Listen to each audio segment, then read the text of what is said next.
பசி பிறந்ததும் ருசி பிறந்தது, ருசி பிறந்ததும் பசி பிறந்தது. பசி எடுத்ததா? ருசியாக சாப்பிட்டீங்களா ஐயா? இவ்வளோ நாள் சாப்பிட்டீங்களான்னு கேட்பீங்க. இப்போ என்னங்க ஐயா கொஞ்சம் பேச்சு மாறுது ஐயா, கூர்ந்து கவனிக்கணும் போலது. ஆமாம்மா, இந்த கேர்லஸெல்லாம் பார்த்தீங்கன்னா புரியாது. ருசியாக சாப்பிட்டீங்களா? சாப்பிடுங்க. நம்ம ருசியாக சாப்பிட்றதுக்காக தான் இந்த பிரபஞ்சத்தில் ருசி பிறந்திருக்கு. சரி சரி, இப்போ சப்ஜெக்டுக்குள்ளே போயிடுவோம், உண்மை மார்க்கத்தில் போயிடுவோம். இதுக்கு மேலே பாடங்கள் கொஞ்சம் டீப்பாக போவோம். கடந்து போக முடியுதான்னு பாருங்கள்.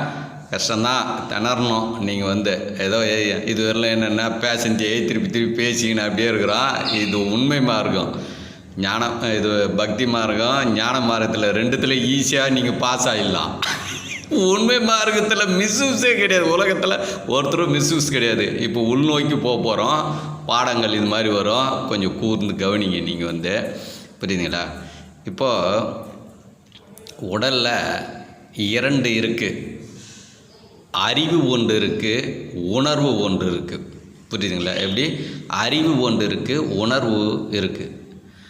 அறிவு பிறரிடம் பேசுவதற்கு உதவி செய்யும், அவ்வளோதான் உதவி செய்யும், வேறெல்லாம் உதவி செய்யாது. இது என்னுடைய புரிதல்.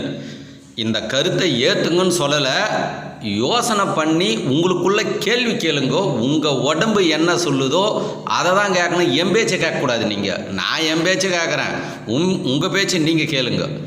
அப்போது அறிவு என்று ஒன்று இருக்குது. அந்த அறிவு எதை சார்ந்து இருக்கும் அப்படின்னா, பிறருக்கு சொல்லுவதற்கு, பிறருடைய சப்ஜெக்டை உள்வாங்குவதற்கு அறிவு தேவைப்படும். ஆனால் உயிர் வாழ்வதற்கு அறிவு தேவைப்படாது, உணர்வு தான் தேவைப்படும். இங்கே தான் மொத்த பேரும் உலகத்தில் இருக்கிறவங்க அத்தனை பேரும் மொத்த பேரும் ஒருத்தரும் தப்ப முடியாது. புரியுதுங்களா? இப்போ பாடம் உள்ளே போகிறோம். உங்கள் உடலுக்குள் உணர்வு இருக்குது. அந்த உணர்வை நீங்கள் உலகத்தில் ஒருத்தருக்கும் நீங்கள் கடத்த முடியாது. உண்மையை உங்களால் கடத்தவே முடியாது. புரிஞ்சிஷா? என்ன பாயிண்ட் கொடுத்தேன்?